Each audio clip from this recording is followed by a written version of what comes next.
ilustres panelistas. Les voy a presentar en un momento. Como saben, el tema del evento del día de hoy para la Cámara Británica Brixton, Colombia.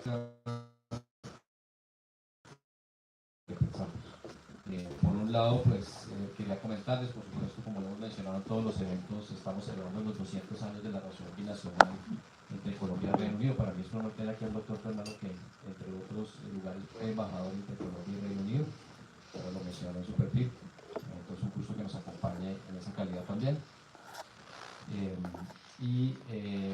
Ya antes de dar la introducción y presentar a los panelistas, me gustaría que nos pusiéramos todos de primer momento y hagamos un momento de silencio por Miguel Uribe, que ustedes saben, pues hubo víctima de un atentado aquí en Colombia.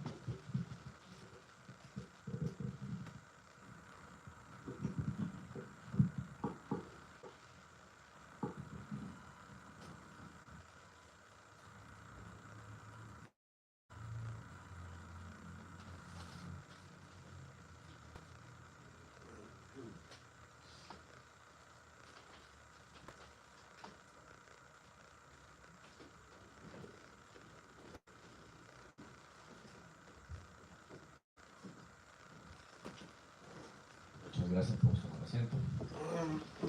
Bueno, inicialmente entonces vamos a presentar a nuestros panelistas. Voy a iniciar con Andrea. María Andrea, muchísimas gracias por acompañarnos. María Andrea es economista, historiadora, periodista de investigación y especialista en gestión de entidades territoriales. Tiene más de 25 años de ejercicio profesional.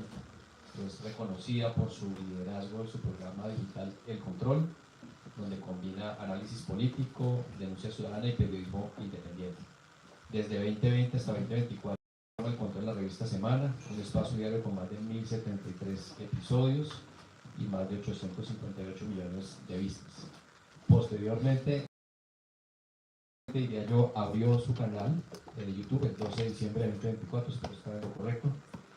Y un hito que tuvo y es que en solo 8 meses logró acumular 178.000 suscriptores.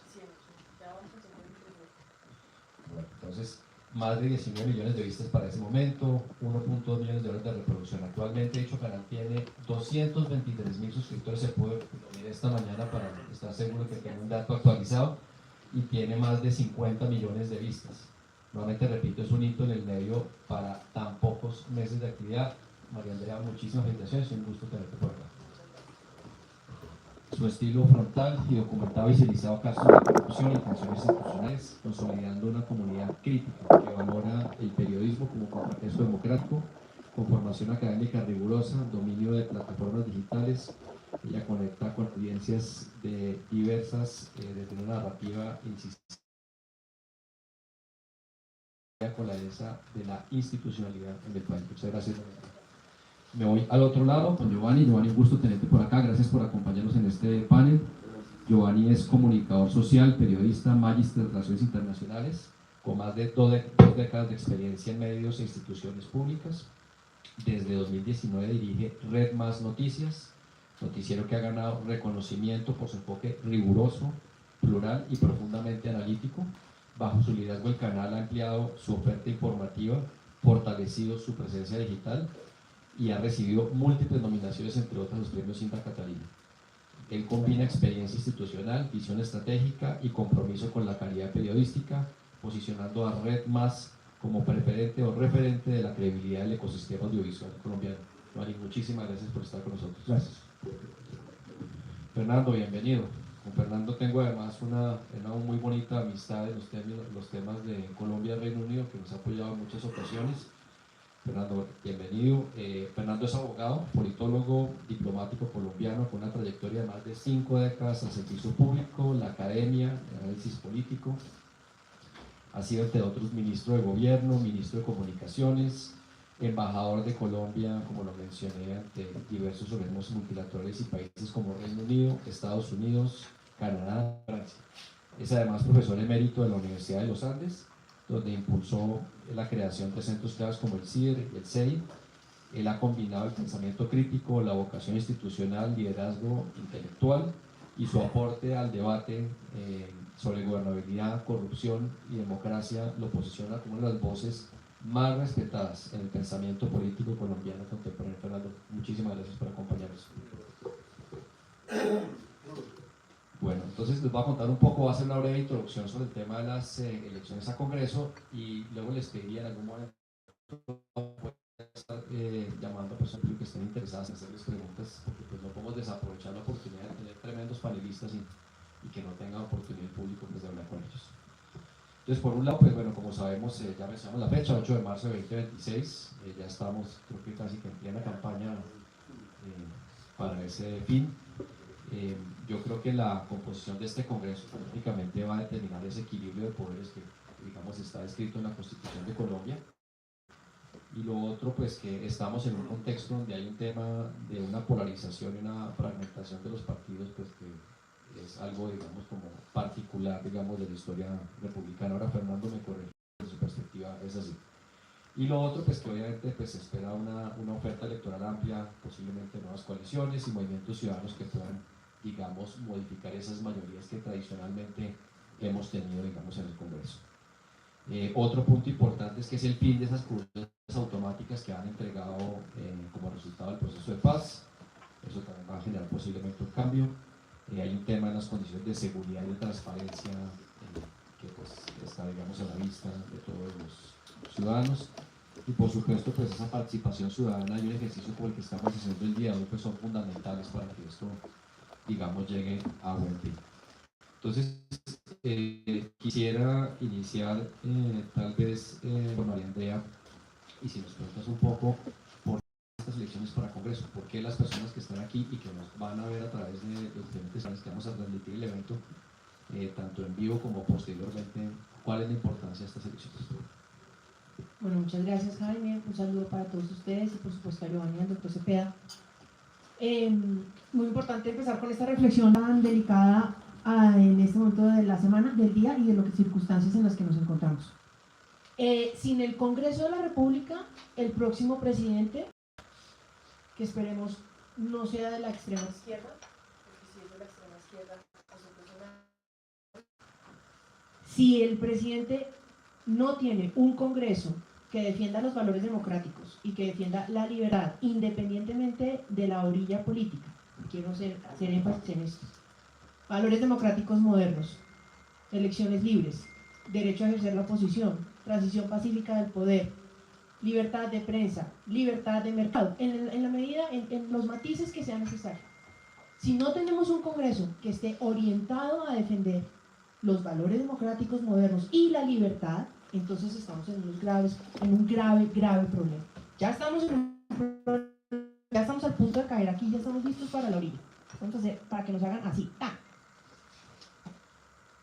Si el Congreso es elegido y hay una mayoría en donde haya Gustavo Bolívar, donde haya influenciadores de extrema izquierda como Wally, como Levy, que no se lanzó, gracias a Dios, pero la señora @Smile Lalis, los congresistas del próximo año de la extrema izquierda, Jaime, van a ser conocidos como @me dicen Wally, @Smile Lalis, etc. La degradación es total, es absoluta, porque tenemos un presidente que lo que ha fomentado es que las formas no importan, el conocimiento muchísimo menos, y la preparación académica, técnica, el conocimiento de la gerencia pública, lo que ha sido en este cuatrenio desafortunadamente es la degradación total, el desprecio absoluto por el conocimiento, por la preparación. Pues la mejor forma de demostrarlo es con la señora Juliana Guerrero, señorita Juliana Guerrero, que va a ser nombrada viceministra a pesar de que no cumple con los requisitos, traicionando profundamente a todos esos jóvenes que todos los días se levantan y han estudiado con esfuerzo para ellos y para sus familias. Con este presidente se demuestra que entre más malo, entre más corrupto, entre más torcidos, entre menos respeto por la institucionalidad, por los valores democráticos y por la libertad, entonces está más apto para quedar en el Congreso y en la presidencia de la República. Y por supuesto, si también es aliado al narcotráfico, pues entonces la calificación es fantástica. Muchas gracias, María Andrea. Me voy entonces con Giovanni, por favor. Pues mire, yo aquí tengo unas cifras que aquí está atrás Cintia Pineda, que me ha cubierto Congreso desde hace 12 años, en Red Más Noticias. 18 millones de votos que tuvo el Congreso la anterior votación. Yo en esto sí tengo fe y creo que en algún momento Colombia tiene que entender que tocar fondo le toca el bolsillo, le toca la casa y le toca la familia. O montamos gente preparada en el Congreso o esto va a ser una debacle. Porque a mí me da pena, profe Cepeda, usted va a decir lo mismo, pero es que el Congreso ve la reforma a la salud, la reforma pensión, la reforma laboral. ¿Qué no se dieron cuenta que la reforma laboral va a dejar sin empleo a un montón de gente? ¿Qué no se dieron cuenta que la reforma a la salud? ¿Qué no se dieron cuenta de los problemas de la reforma pensional? ¿Qué no se dieron cuenta que el presupuesto que aprobaron es un desastre?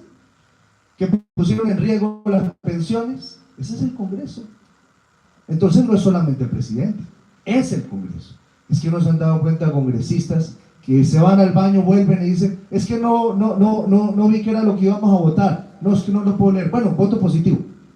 Ese es el Congreso de Colombia. En el Congreso de Colombia hay esas personas que son sensatas, coherentes y que mantienen una línea ética en favor del país. El resto es pura politiquería barata. Derecha, izquierda, centro, es la misma cosa. A mí me da pena, pero el Congreso de Colombia no ha hecho nada.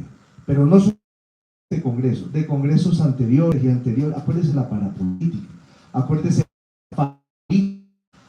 los congresistas que están metidos en la Corte Constitucional por recibir prebendas de Olmedo López. Ese es el Congreso. ¿Esto cómo se soluciona? Con conciencia ciudadana. Cuando ciudadanos realmente capacitados, realmente preparados, que lleven a Colombia en el corazón y en la cabeza y sepan que las decisiones que se toman en el Congreso sí nos afectan a todos, lleguen al Congreso. Pero mientras nosotros sigamos eligiendo gente como la que estamos eligiendo, es que se quedó corta. María Andrea se quedó corta.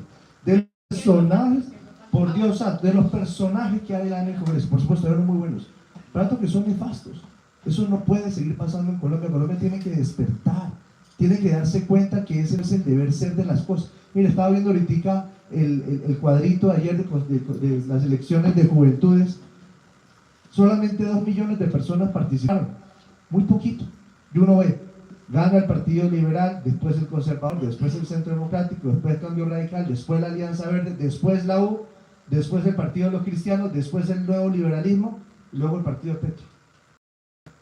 Algo está pasando, hay un despertar. Los muchachos se dieron cuenta que después de lo que pasó con el ICETEX, porque les hicieron conejo, que no les cumplieron, y están saliendo a votar, por fin. Yo creo que de todo lo malo siempre hay algo bueno. Yo creo que lo malo no necesariamente está mal, hay que dar algo bueno. Yo creo que el país está empezando a despertar y se está dando cuenta que esto es de todos, que uno no puede ser indiferente y que el día de las votaciones uno no se puede ir de paseo, ni se puede quedar a desayunar, hay que salir a votar y hay que tomarse esto en serio y hay que escoger, no el que digan las encuestas, sino el que esté mejor capacitado. Cierro con eso. A mí me dicen, no, es que hay un candidato que está arrasado. ¿A usted le gusta? No, no me gusta ni 5, pero me toca votar. Pero no le toca. Vote por el que usted cree que es el que está mejor capacitado. Lea su hoja de vida, escuche sus propuestas, tome una decisión por lo que usted vea, no por lo que le digan los demás. Creo que Colombia está despertando. Ojalá no sea demasiado tarde, porque hoy nos levantamos con una crisis inédita. Muchas gracias, Giovanni. Profesor Fernando. Que han dicho es muy apropiado, casi que se quedan cortos. Voy a dar un ejemplo para mostrar cómo el problema de tener un Congreso muy precario afecta gravemente el país. El ejemplo es sencillo, está en la cabeza de todos ustedes hoy, el resultado de la crisis que se produjo con Estados Unidos ayer, que es resultado de una crisis que el presidente ha venido buscando sistemáticamente porque quiere aparecer en el mundo como el enemigo de Trump, pero se la ganó Maduro, entonces quedó de asesor de Maduro. Entonces, terrible eso, terrible. El ejemplo es así. Hace 3 semanas, el presidente Trump envió lo que se llama una notice al Congreso americano diciendo, tiene 6 párrafos, pero realmente son 4, porque 2 son de 2 líneas. Aquí les cuesta un trabajo bruto leer 6 párrafos de producción. En el Congreso, en los ministerios, o en los gremios, es de llorar esto, realmente, creen.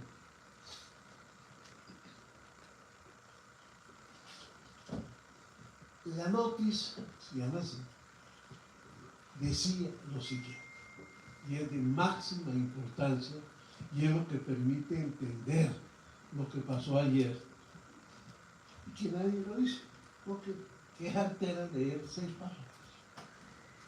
Yo escribí 2 columnas sobre el tema. Es un hartísimo más, porque tiene 8 párrafos, eso ya no se lee. El tema es así. Primer párrafo. El presidente Trump dice, miren, llevamos 50 años luchando contra las drogas, haciéndolo por la vía legal. Hemos declarado que el narcotráfico y lo que se le asimila es un crimen. Y entonces le aplicamos el derecho penal. Y entonces buscamos a los causantes de esos crímenes, los capturamos, ¿no? Los llevamos a un juez, tienen abogados, tienen defensa, tienen recursos, van a la cárcel, los extraditamos, eso no ha servido para nada. Ha sido un fracaso. Hoy hay unas drogas que siempre. Entonces, informo al Congreso que se acabó la lucha judicial contra las drogas. Bueno, eso para mí es una super noticia, pues, por favor. Llevamos 50 años luchando contra las drogas con un sistema judicial. Entonces el presidente Trump dice, se acabó. Vamos a luchar contra las drogas, declarando que está en un conflicto nacional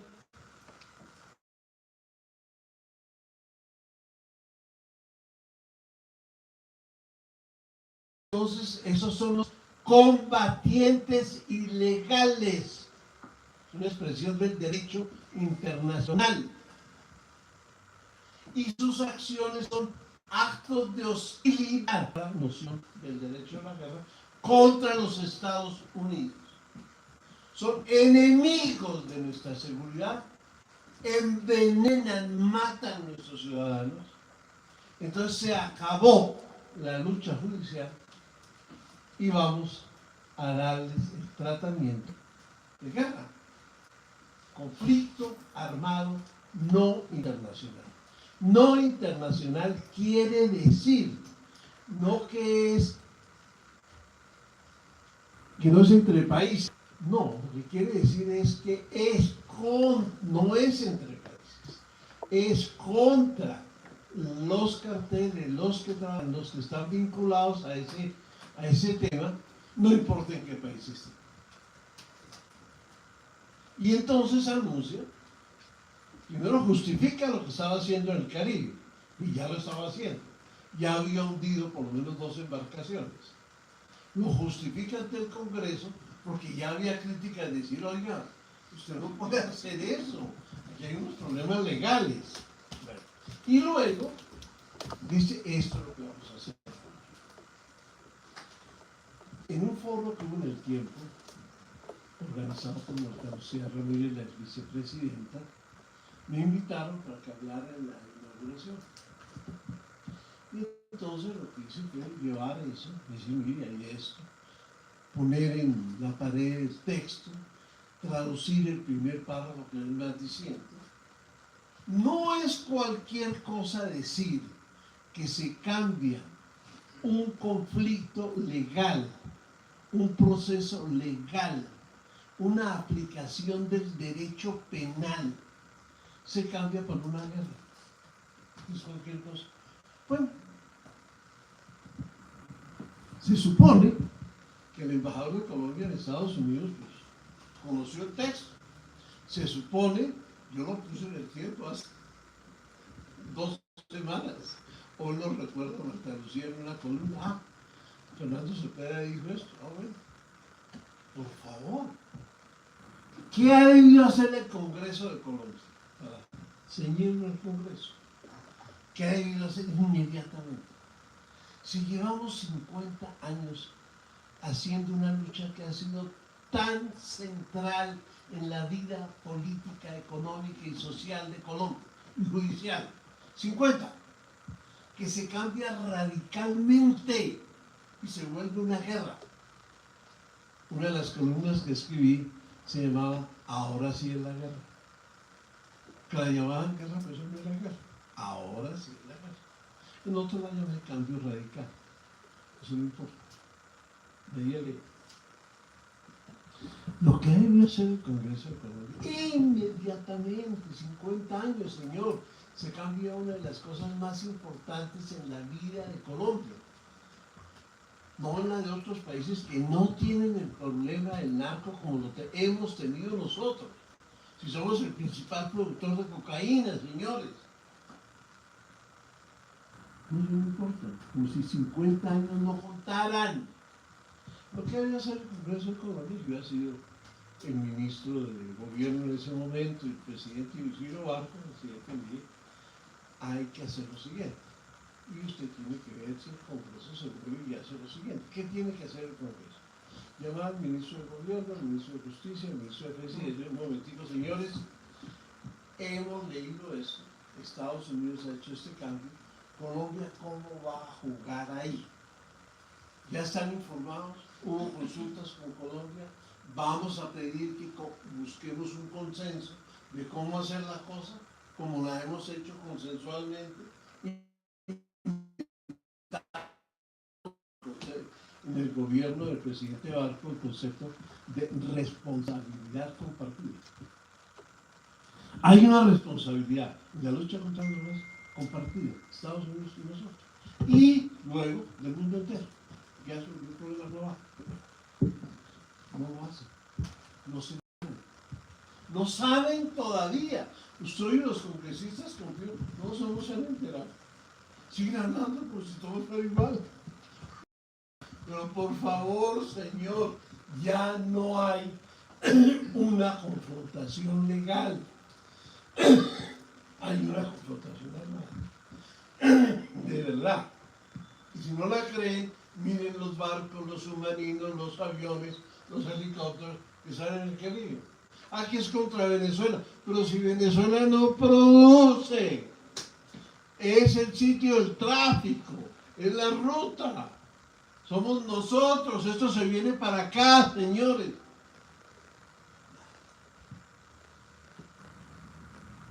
El Congreso no dice nada. No se ha enterado, no se ha enterado y no se ha enterado. Pues sí, claro, se ha hecho un buen Congreso. Pero vaya usted busquen buenos congresistas. ¿Usted sabe cuánto vale la elección de un senador? ¿Cuántos cientos de millones vale? ¿Quién financia eso? Hablamos de la financiación de las campañas de los presidentes y a todos los hemos acusado de que han hecho cosas ilegales desde San Pedro hasta la fecha. No se ha salvado ninguno. A ninguno le pasa nada. ¿Pero quién financia las campañas de los senadores y representantes? ¿Quién? ¿Sabe cuántos candidatos hay en Colombia? Para sumados presidencia, congreso, asambleas, consejos. Son más de 1000 municipios. ¿Cuántos concejales por municipio? Son 32 departamentos. ¿Cuántos diputados por departamento? ¿Cuántos candidatos? ¿Quién financia eso? Señores, ya no hagamos más preguntas y no digamos más tonterías. Buena parte del crimen organizado de los narcos.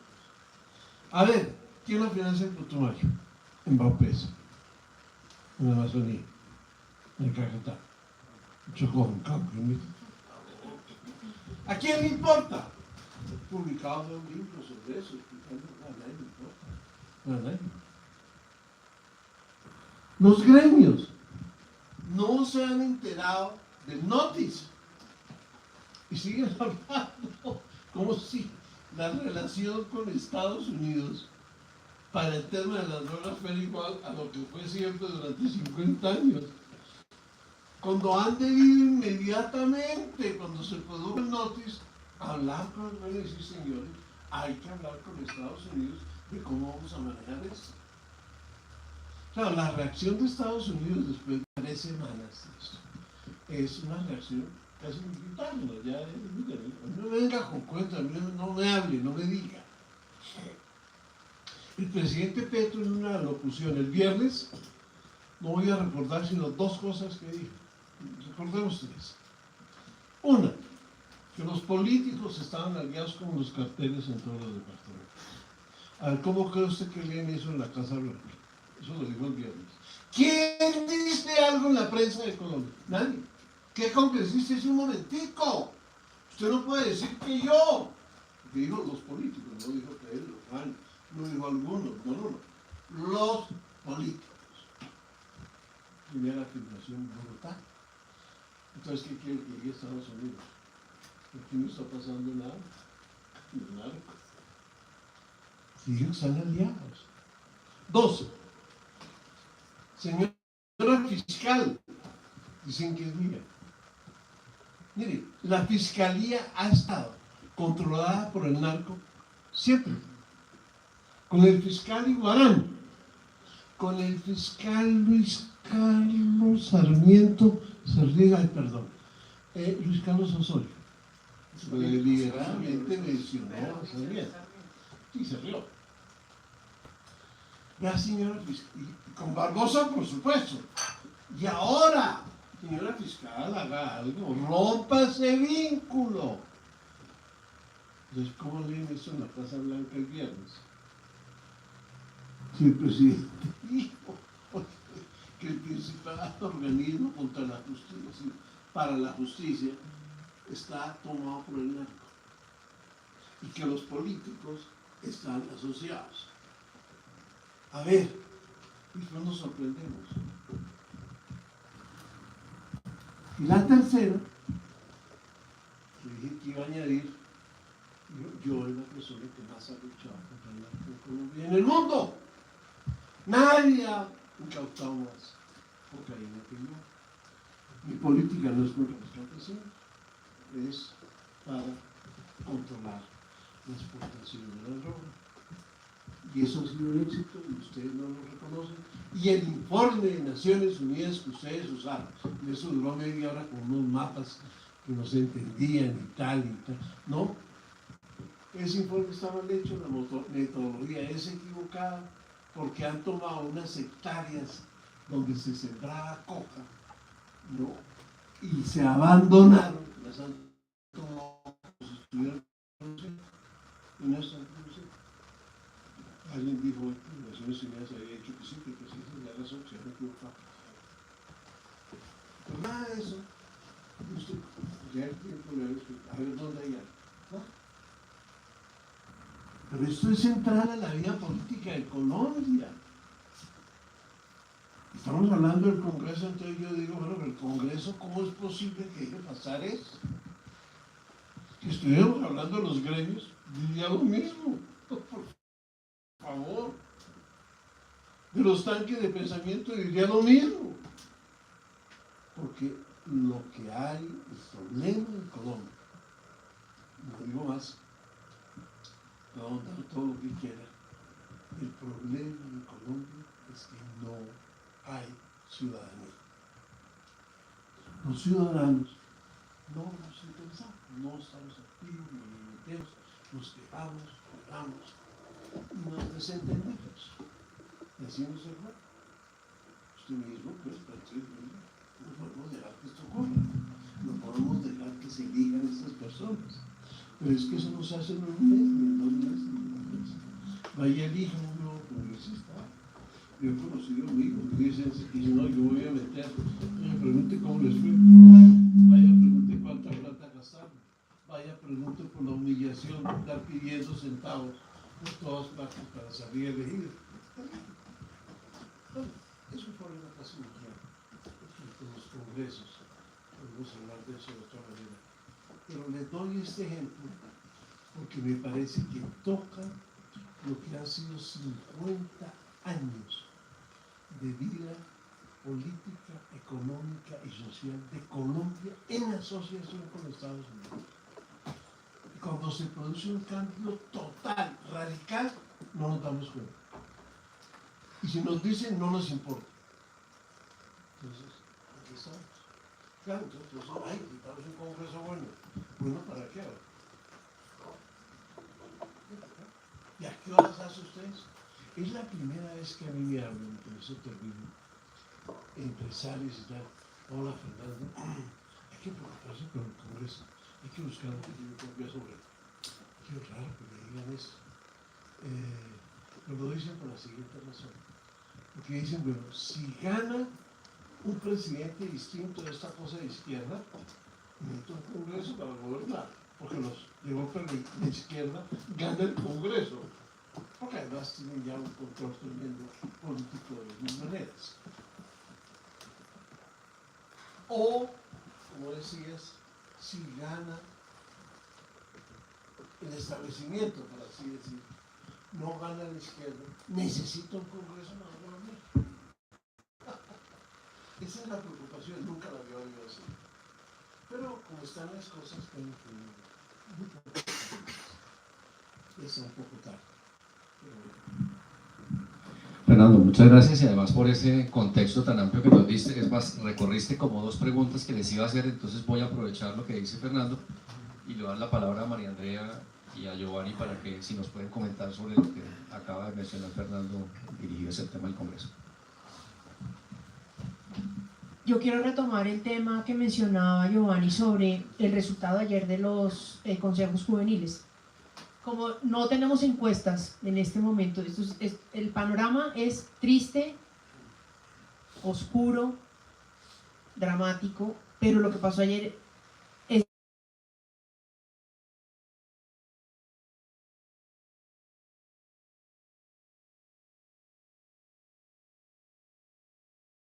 que no quiere.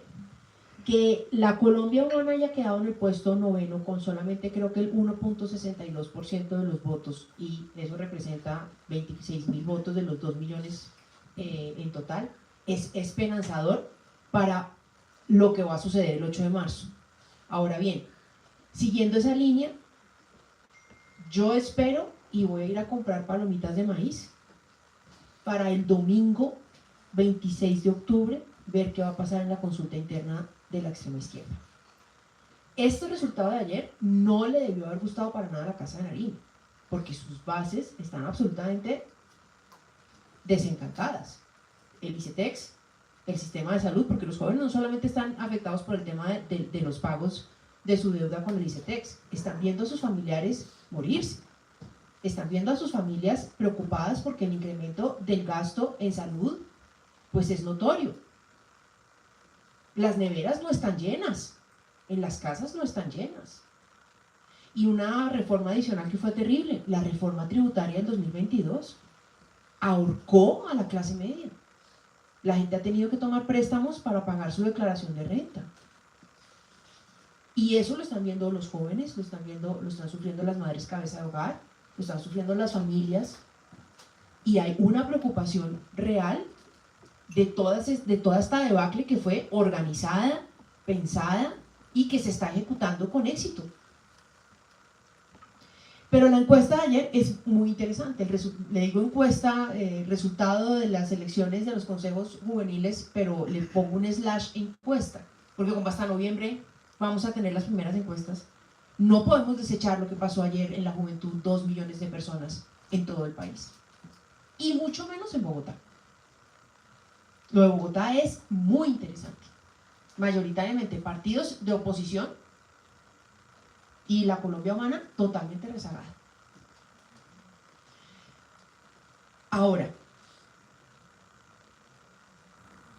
tener buenos congresistas o candidatos al Congreso que no tengan que acudir a la plata del narcotráfico, estoy completamente de acuerdo con el doctor Cepeda, es muy complicado. porque además a los candidatos les toca literalmente ir con la bolsita así de chichigo en chichigo a ver cuánto juntan, y cuando preguntaba al doctor Cepeda cuánto vale la candidatura, una candidatura al Senado, a la Cámara de Representantes, yo pensaba, sí, eso lo deben ya tasar en cuántos cargamentos de droga vale, ya no cuánta plata, no sé si son 10.000 o 15.000, sino eso cuántos cargamentos, 1 o 2 lanchas.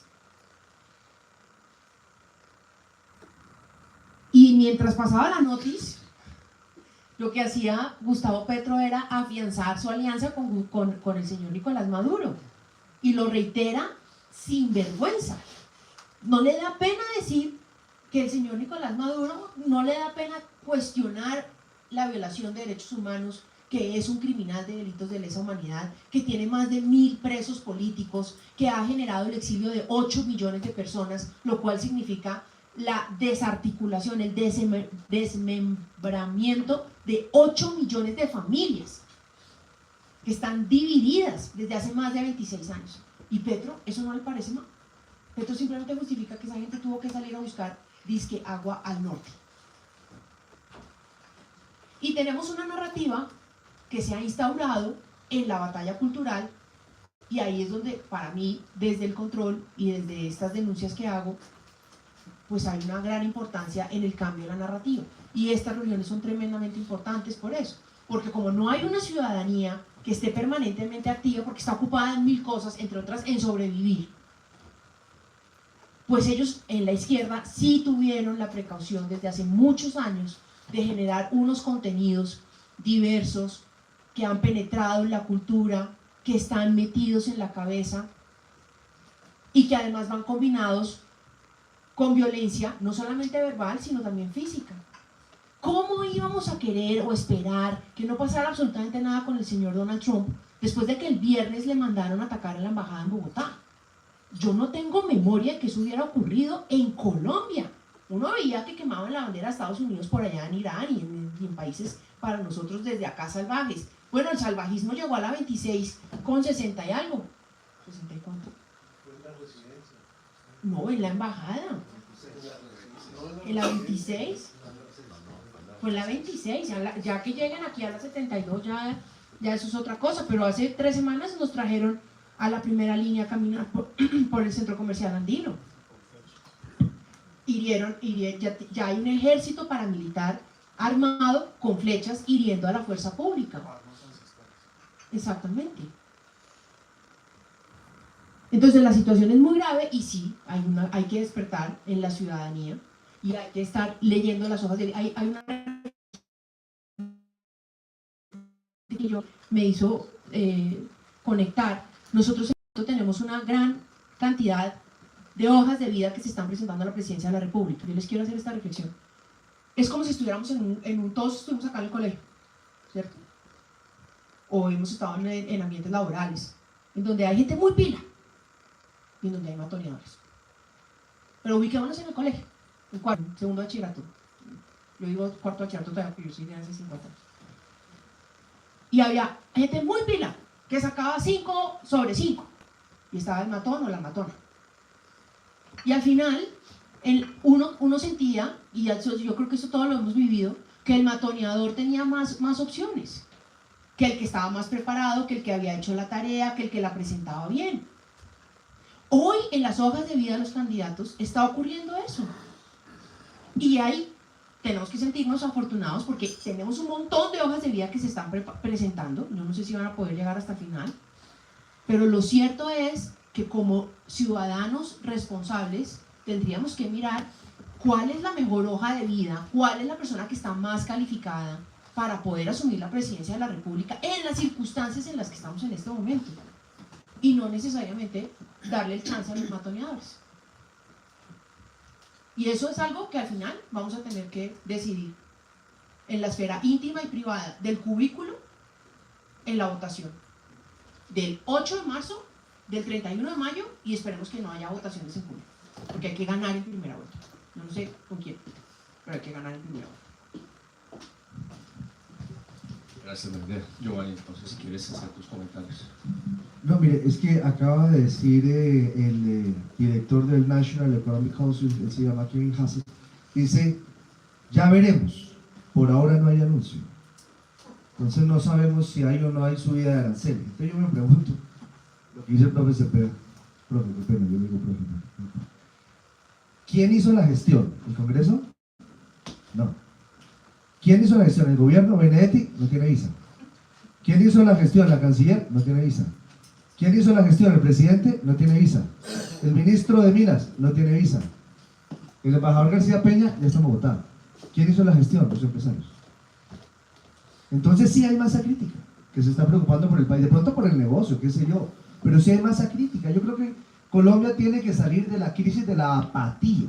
La crisis de la apatía va a llevar a Colombia a que sea un estado inviable, por apáticos. Y eso le ha pasado a otras naciones en el mundo. Y eso no puede seguir pasando en Colombia. La crisis de la apatía no puede despertarnos, como dice María Andrea, cuando ya lleguen los de la primera línea a la casa de uno. Porque es que si bien los de la primera línea llegaron a la casa, desde hace rato están en el sur, desde hace rato están en el oriente, desde hace rato están en el occidente, aquí nomás en este barrio. ¿Cuándo vamos a despertar? ¿Cuando nos pusieron la bomba aquí en el Nova? No, es que desde hacía rato las FARC estaban en Bogotá. ¿Se acuerdan cuando se metieron en La Calera? Hay quienes dicen que había un antes y un después con el tema de la FARC, que en Bogotá nos dimos cuenta que la FARC existían cuando se llegaron aquí a La Calera. Esa crisis de apatía, creo yo, que pasa por reconocer que Colombia es un país de regiones. Colombia se construye desde las regiones. Yo soy bogotano, hincha de Millonarios, pero Bogotá se construye desde las regiones. No puede ser que en el Congreso en todos estos años nadie habla de la descentralización. Es que tienen que venir los alcaldes aquí con rodilleras a rogar que unos tecnócratas de Bogotá les autoricen la plata de su territorio que ellos conocen. Claro, hay una discusión de corrupción, lo que quieran. Pero ¿cuándo vamos a reconocer que Colombia no es Bogotá? Colombia son las regiones. Esa discusión no está en el Congreso. ¿Cuándo vamos a mirar que las discusiones grandes del país no están pasando por el Congreso, como lo dice el profe Cepeda? ¿Quién está hablando de que Colombia se pueda pagar en el 2027? Nadie. ¿Quién está hablando de que Colombia está sin un peso?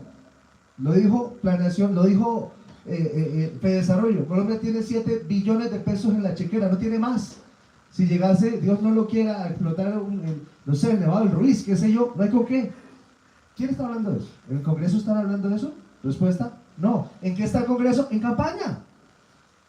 Es que el primer año el Congreso es del presidente, en el segundo es del presidente del Congreso, en el tercero más o menos del Congreso, el último es campaña, pura campaña. Entonces también, pues este sistema no permite, pero también en el fondo lo que hay es una crisis de apatía. Y como al colombiano no le importa, pues sigue pasando lo que está pasando hasta cuando le tocan la casa, hasta cuando le tocan el bolsillo, hasta cuando le pasa lo que no le tiene que pasar. Yo sí creo que desde los medios, que es lo único que puede hacer uno, generar la reflexión, generar la discusión y decirle al colombiano con hechos, hey amigo, hey amiga, esto te toca, esto contigo, no te hagas el caregallina, que esto es para ti, te toca pagar a ti. Es que si no eliges bien, vamos a tener lo que tenemos, que es un desastre, es un desastre. Y aún así, hay gente que hoy está tranquila, porque hay otro problema. Se perdió la discusión. ¿Te cree que hay discusiones? No, están acá. Hombre, ¿cuándo vamos a meternos de verdad a darnos cuenta en lo que estamos? Por ejemplo, ¿Colombia ha discutido algo de la inteligencia artificial? No, en el Congreso han hablado, ¿saben qué es la inteligencia artificial? No, el año pasado estuve en Georgetown, usted lo debe conocer, el profesor, es el vicepresidente del Fondo Monetario Internacional, que fue ex ministro de Hacienda de Chile, se me fue el nombre en este momento. En 5 años la inteligencia artificial copa el 10% de las labores humanas, que son 1016. En el año 15 copa el 35%. En el año 20 copa el 56%. ¿Qué estamos haciendo? Ya hay una regulación, se ha pasado un texto, se ha discutido, ¿hay algo? No, no hay nada. ¿Dónde están los congresistas? En campaña. Ese es nuestro Congreso. ¿Cuándo nos vamos a dar cuenta?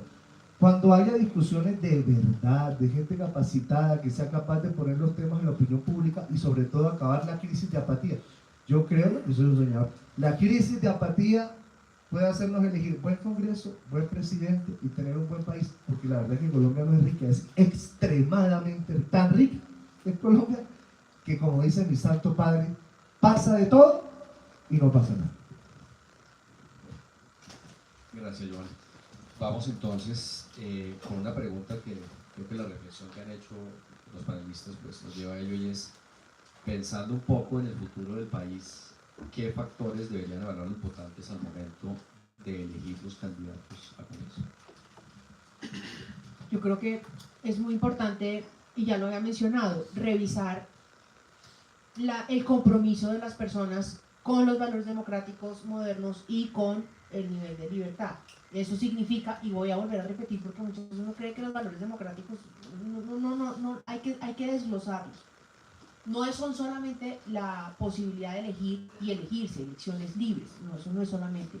Es el respeto por la oposición, qué tan tolerante es un candidato al Congreso, porque haya ideas diferentes que no sean condenables, sino simplemente respetadas.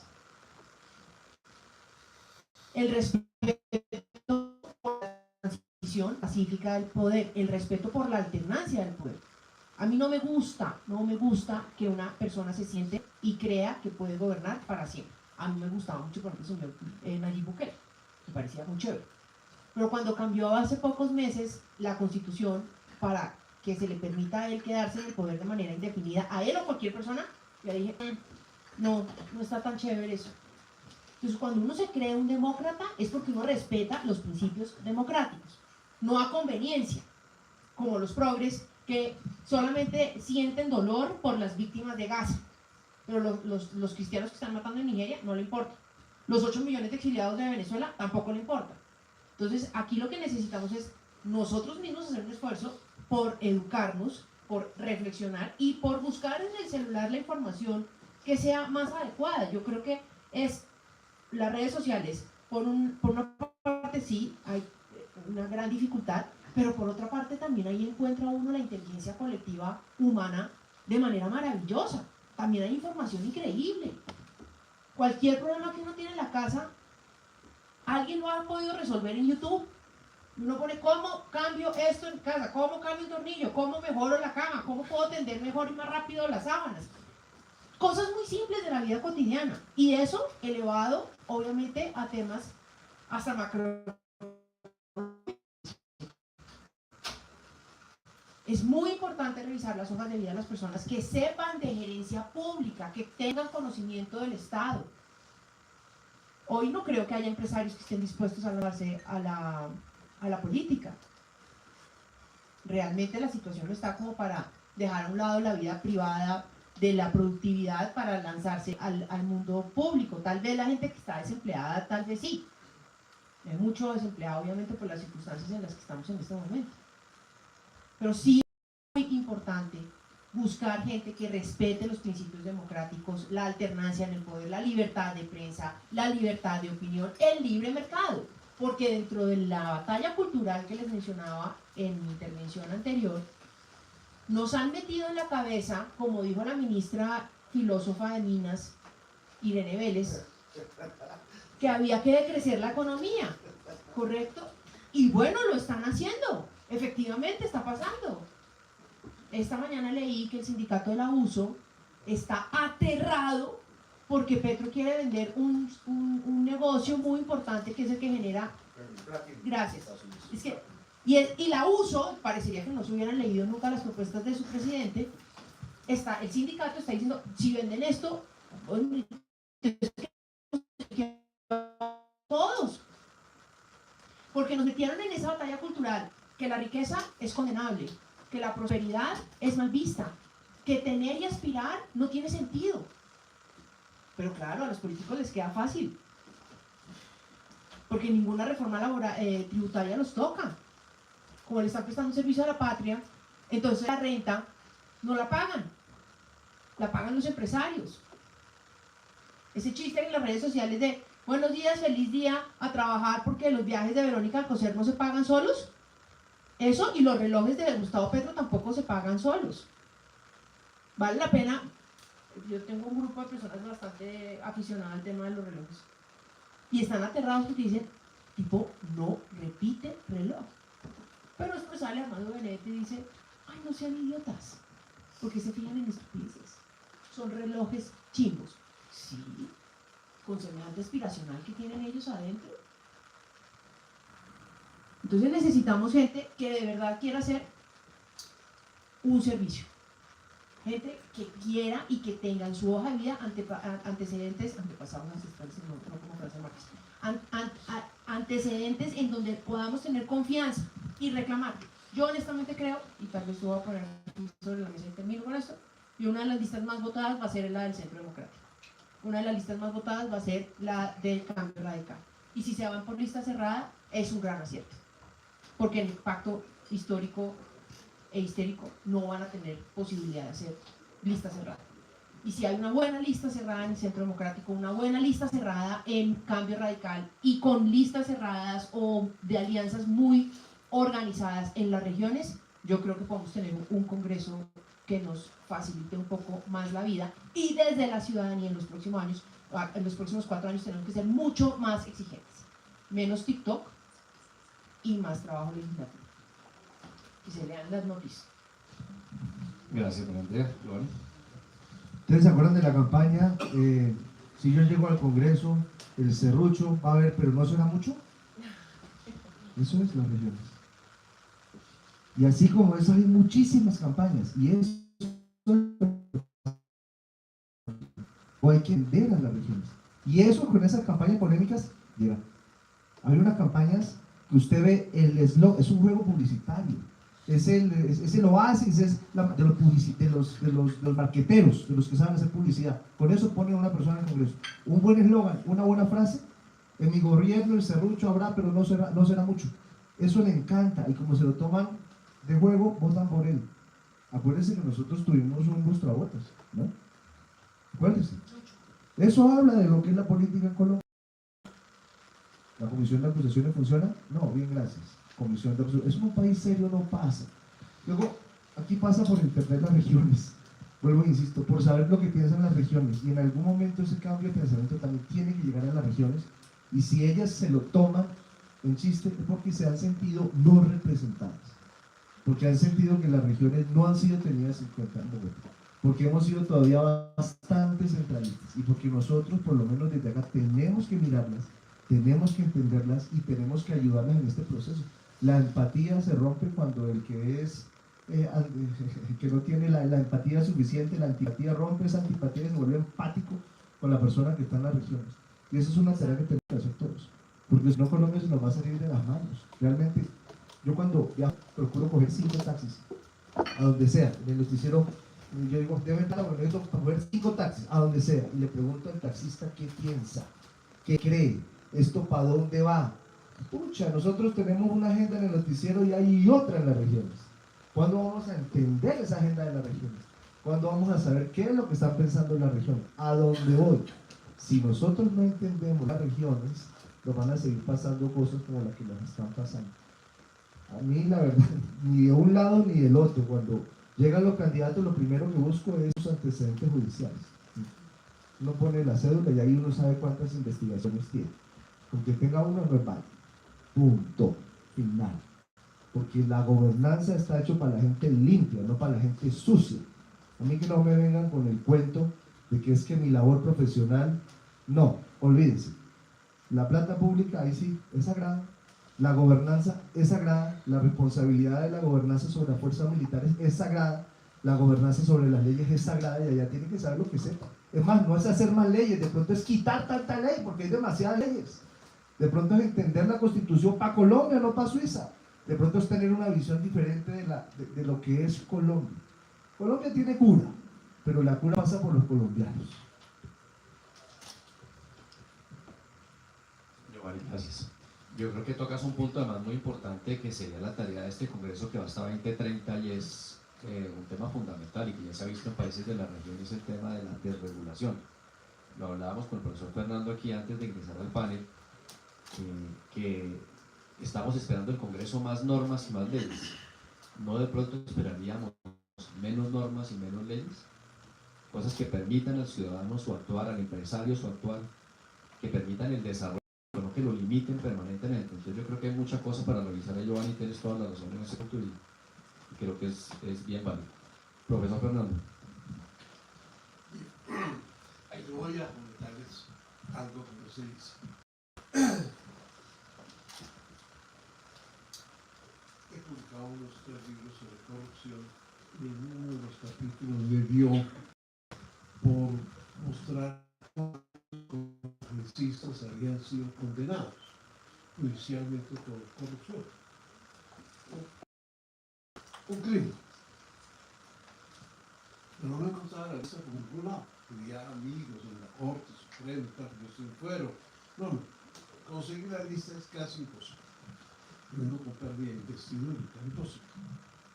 Entonces, no sé por qué se me ocurrió ir a la Corte Penal Internacional. Y la Corte Penal Internacional publica la lista de los congresistas colombianos que han sido condenados. En inglés está. Y la reproduje en inglés, no quise traducir porque la cosa de los delitos era muy complicada y no quería enredarme, ¿no? La publiqué en inglés. Son como 10, 15 páginas.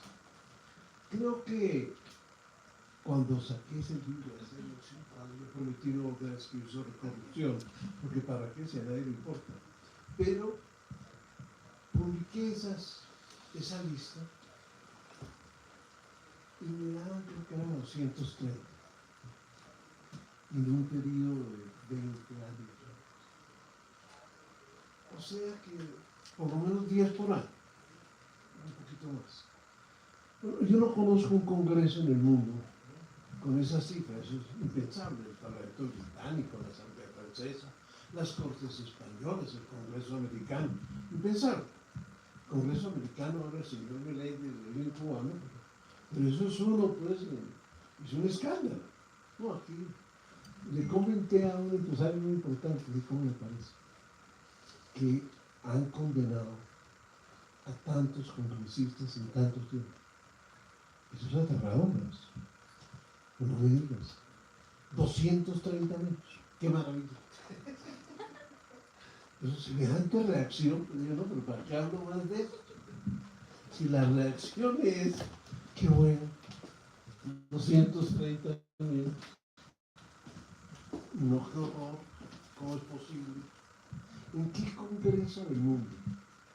Presidente de la Cámara, presidente de la Cámara Baja, pues van al tiempo a la cárcel. A ver, ¿en qué congreso del mundo? En cualquier momento, quisiera oírlo.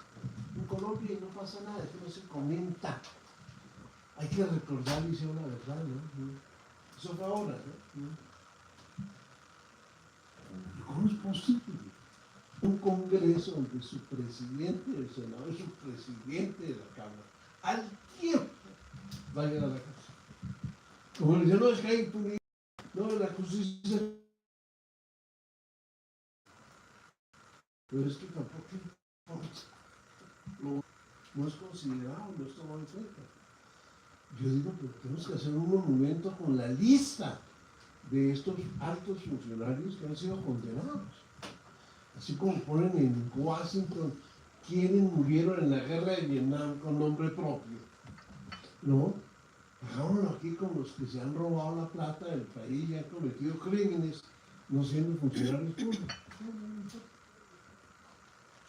Y si usted lee la lista, usted se da cuenta que no son congresistas desconocidos. Una lista vieja. Son congresistas que usted tiene todavía en la memoria. Muy importantes. O le van a decir a uno que Alberto Santofimio era un congresista importante y un exministro de Justicia, para colmo de males. Pablo Escobar, ¿por qué se hizo elegir? Porque era la inmunidad. Fue la Constitución del 91 la que dijo se acaba la inmunidad. Y entonces los congresistas tienen fuero de la Corte Suprema, un tribunal especial, y tienen la pérdida de investidura. Yo escribí un libro sobre la pérdida de investidura. Comenzó como con 45 en un año. O sea, la pérdida de investidura es la muerte política. Y es para los congresistas, diputados y concejales. Por cometer actos que se consideran que no son parte del comportamiento de un representante del pueblo. Y desde entonces ha venido así.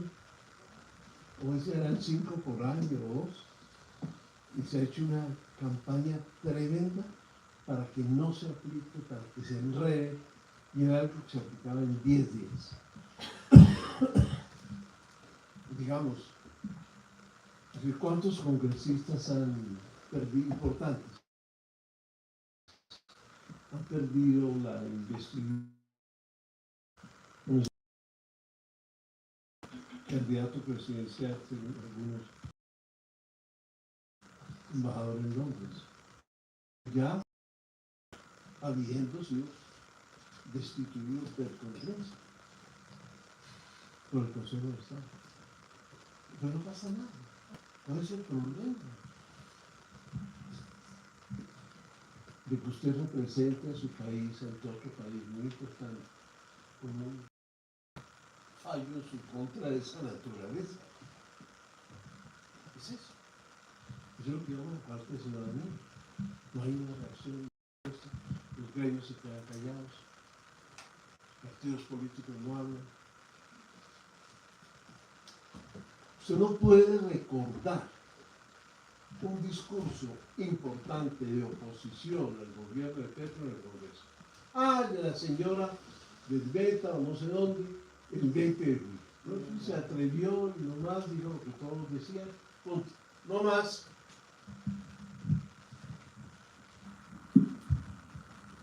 ¿Cuál es el presupuesto del Congreso?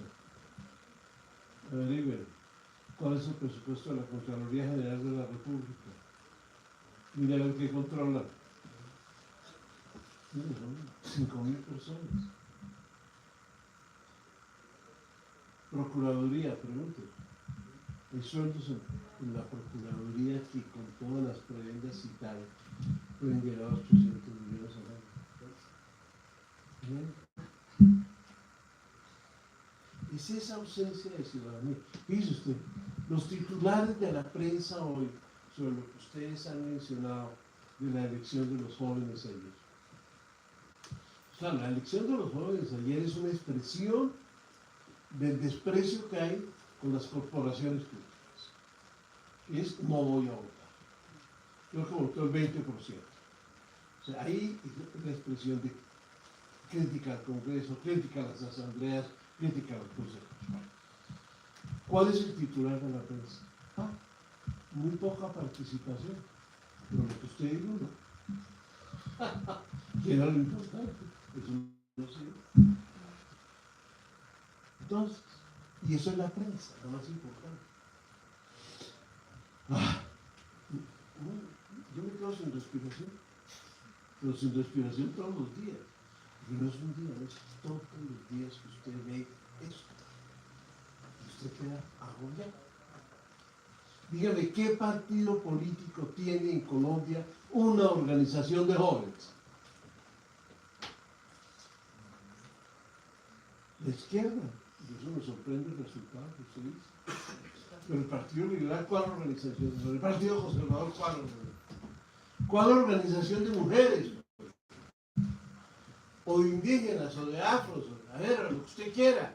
No. Si no hay.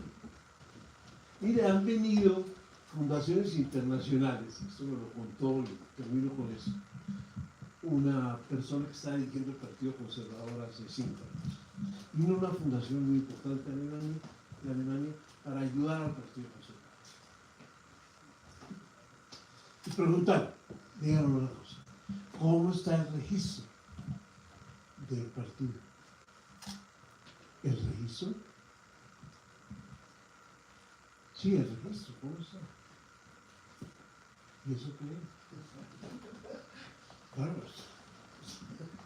pero por Dios, pues es el registro de los votantes conservadores, hola. ¿Dónde están? ¿Dónde viven? ¿Qué pueblos? ¿En qué ciudades? ¿En qué barrios? Nosotros les ayudamos a fortalecer eso, es la vida del partido. Yo fui a visitar Inglaterra alguna vez, invitado por el gobierno, y me recogió en el hotel un sábado, un parlamentario, y me llevó a hacer lo que ellos llaman political surgery, hacer su trabajo político el sábado. Y gastamos el día entero, Yo lo acompañé. Claro, fuimos al partido, en cualquier pueblito cerca de Londres, y entonces va a ir el registro. Son unos armarios de unos cajones delgaditos, y se me te explican. Y mire, este señor se fue para otro pueblito. Lo que hace el partido aquí en este pueblito es informar inmediatamente el de allá. Oiga, se fue fulano de tal para allá, para que lo agarren otra vez, ¿no? Porque quede dentro del registro, para que el partido siga con él. ¿Cuál registro? Y eso no existe. Vaya, dígale a un partido político que organiza una manifestación, vaya, dígale. Entonces, es esa desorganización política, esa ausencia de ciudadanía, ¿sí? De orientación política. ¿Qué consigna política hoy da algún político en Colombia? ¿Sobre qué? No hay política.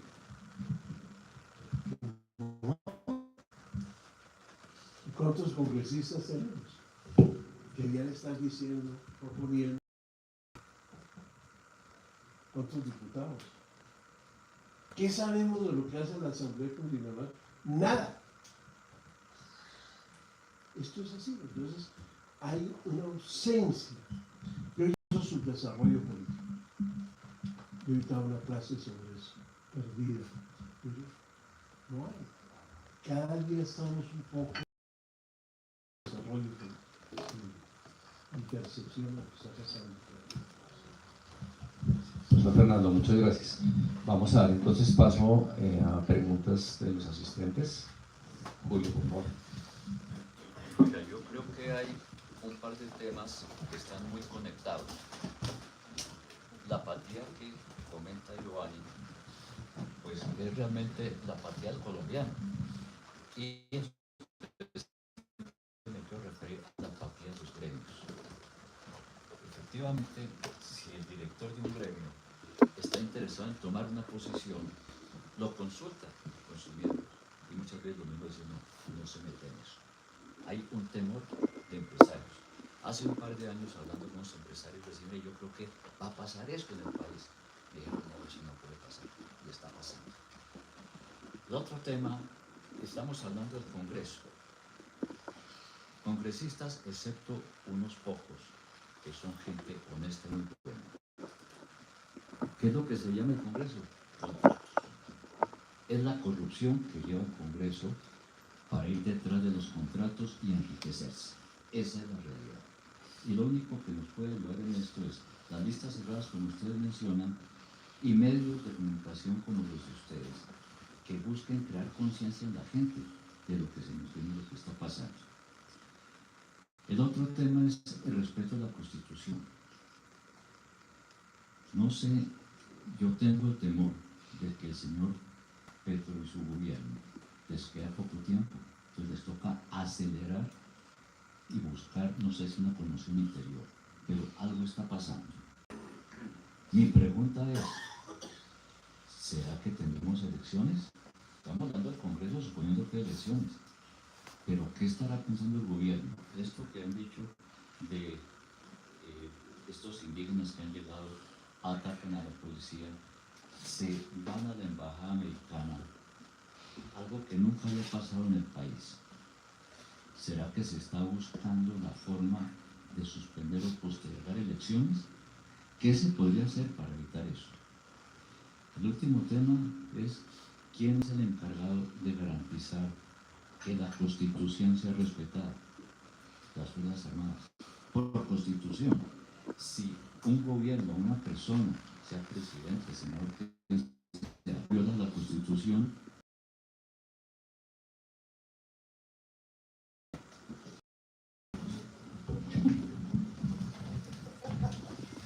Yo pensé que les echó a primero al doctor Cepeda. Solamente. Es fácil. Está sencilla. Elecciones. Yo le puedo. Colombia tiene muchas fortalezas, que es lo que explica por qué el país, no obstante tantos problemas, sobrevive. Enrique Iglesias, el presidente Luis Castro, le decía: Fernando, cuenten el secreto. ¿Por qué no cuentan el secreto? ¿Pero cuál secreto? Sí, ¿cómo hacen ustedes para tener un país con guerrillas, paramilitares, crimen organizado, narcotráfico, una desigualdad enorme, concentración del poder? ¿Cómo hacen para que funcione la democracia? Hay elecciones. Cuenten el secreto. Y dije: si me das un gran, consigo unos profesores y publicamos un libro y te contamos el secreto. Y uno de los secretos que contamos, pero no lo publicamos, es la fortaleza de Colombia. No volúmenes. Uno de los secretos es la tradición electoral de Colombia. El capítulo lo escribió Eduardo Posada Carbó, que lleva 30 años de profesor en Oxford. Digamos, el sucesor de Malcolm Dicen en San Antonio College. Y él mostró, porque lo ha estudiado, cómo nunca se han interrumpido las elecciones en Colombia, haya guerra civil, haya señor Rojas Pinilla, haya lo que usted quiera, siempre es como una enfermedad, las hacemos. Y yo creo que las va a haber. Hay un trabajo muy sistemático del registrador, y usted, el registrador no han podido, le han dicho de todo, no han podido. ¿Qué hizo? Hicieron imposible el contrato de los pasaportes con Tomás B. Pero contratan todos los días. La semana pasada contrataron para la consulta. No lo dicen. Todos los días contratan. Es increíble que un país de 52 millones de habitantes, no sé cuántas universidades, no sé cuántos profesionales universitarios, no pueda hacer un pasaporte. Yo digo: hola, ¿qué tiene visto? Yo conozco la cosa.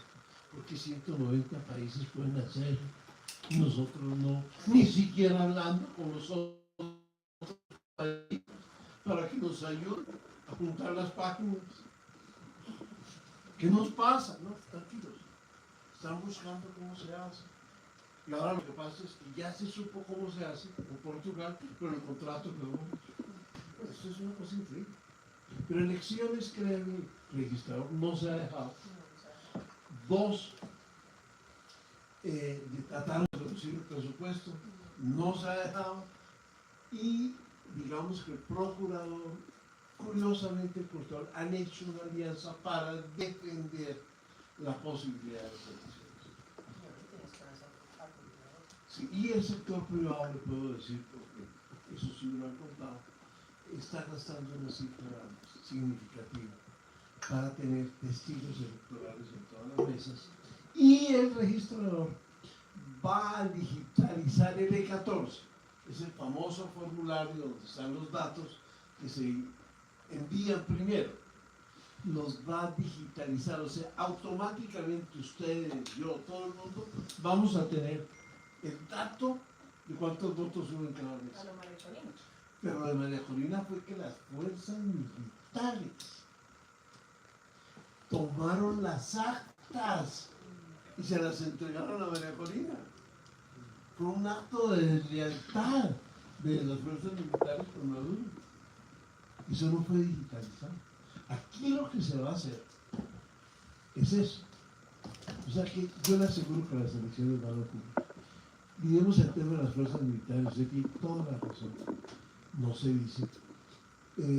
A veces puede no decirlo, porque no estoy seguro, que las fuerzas militares constitucionalmente tienen el deber de hacer respetar la Constitución.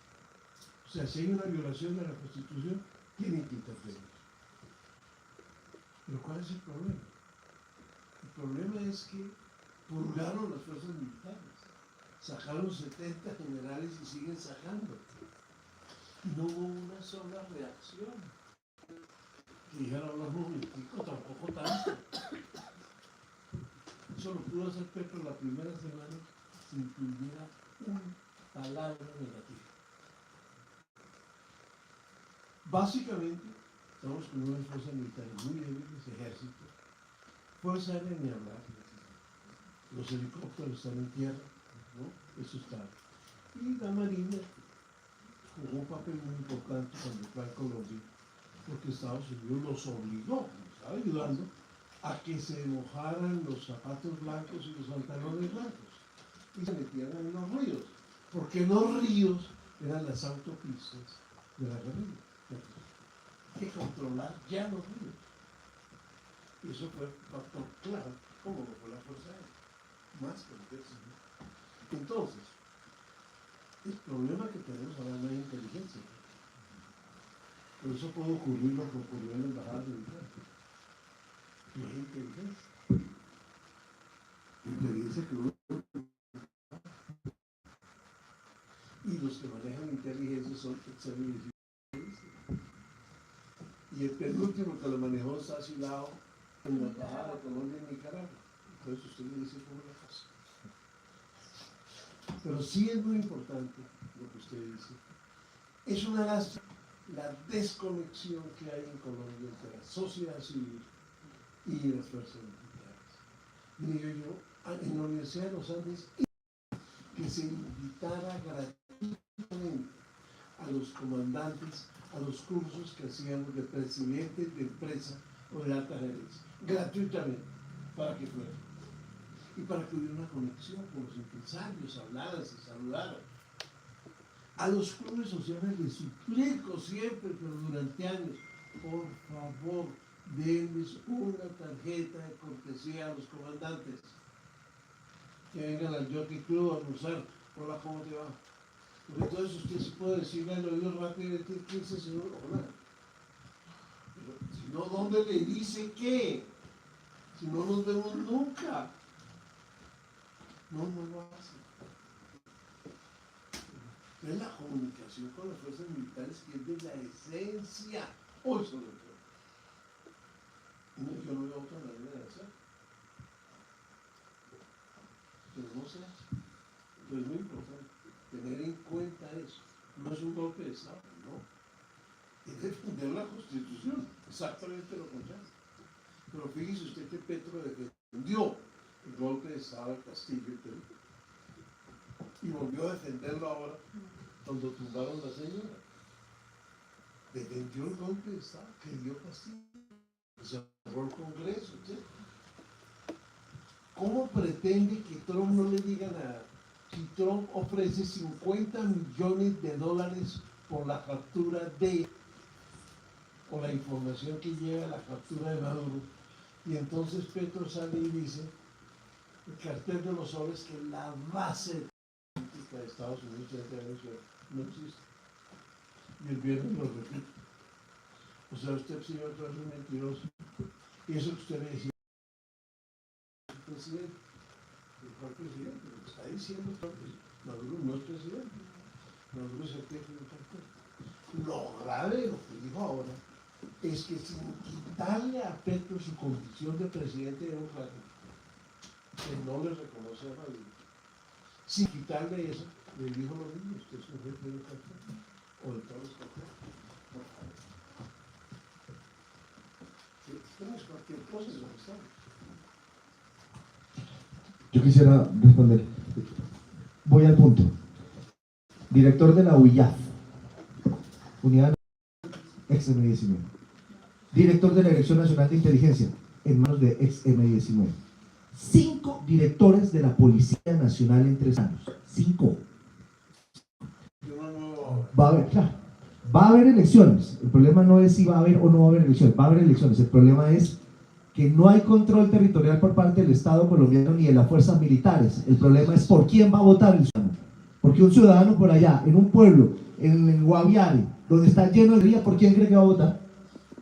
Ese es el problema. El problema no es si hay o no hay elecciones. Elecciones va a haber. El problema es por quién va a votar el ciudadano que está cooptado por la delincuencia. Porque no hay control territorial. Es la primera vez en nuestra historia. La primera vez. Ya usted, la izquierda, y ya en el otro lado donde estamos todos nosotros en diferentes expresiones, ya habla del establecimiento.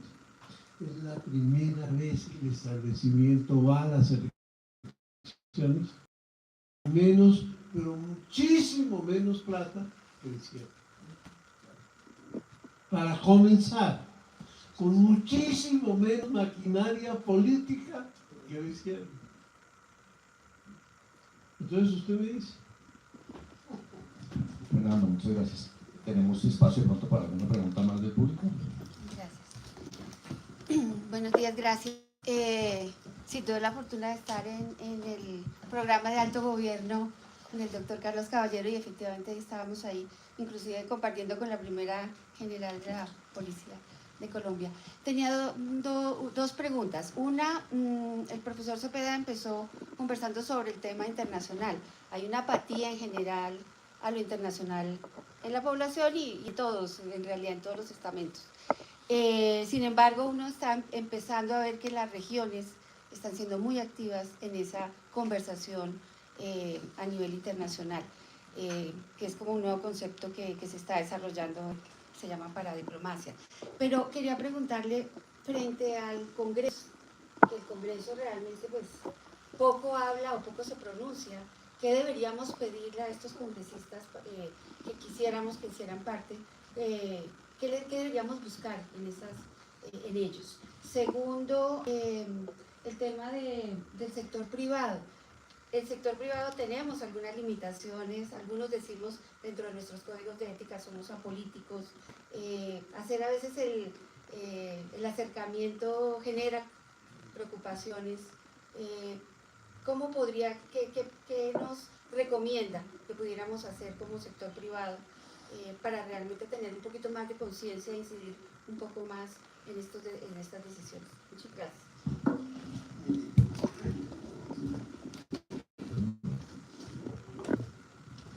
Mire esto.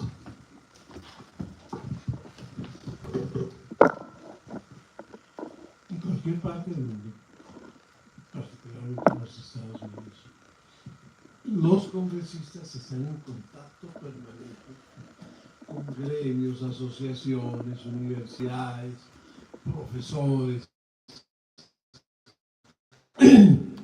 y con la gente del mundo. Los congresistas colombianos, los franceses, los de Arabia Saudita. Es decir, antes les alcanza la vida. Cuando yo estuve en Washington, en la embajada, recuerdo que fui a hablar con el senador Helms, que era el más importante y el más complicado, porque estaba tratando de tener la aprobación de un tratado que finalmente se aprobó y que nos ayudó en todo el problema con Nicaragua. La entrevista no duró, yo no creo que duró 1 minuto y medio. Entré, saludó, siéntese, mire, es esto, y muy bien. Llamó un asistente y mire, haga lo que el señor dice. Y me añadió, no le crea tanto al Departamento de Estado. Así, eso era contradictorio y fuerte. Eso, si duró 1 minuto y medio, mucho. Pero claro, recuerdo otra vez que fui y estuve con el senador Ranger, que era de Nueva York, el negro, muy querido, muy amigo de Colombia. Bueno, me atendió caminando de la Cámara al Senado, presentándome al senador y dijo, mira, estoy en Colombia, mira, ¿esto qué es? Porque es que no tienen tiempo. ¿A qué horas? Si tienen el mundo entero visitándolos. El Congreso de Colombia lo contrario. El Congreso de Colombia no está en contacto directo. Aquel lobby no ha sido capaz de representar el lobby, pero eso no funciona bien en Colombia. ¿No? Si eso funcionara bien y eso es legítimo y claro, pues, el cuento sería otro. No hay ese contacto. ¿No? Con universidades, no. Muy poco, muy poco. Y luego, con el sector empresarial como tal, es un poco lo mismo. Aislados. Yo aconsejo que, mira, que primero es muy excluyente.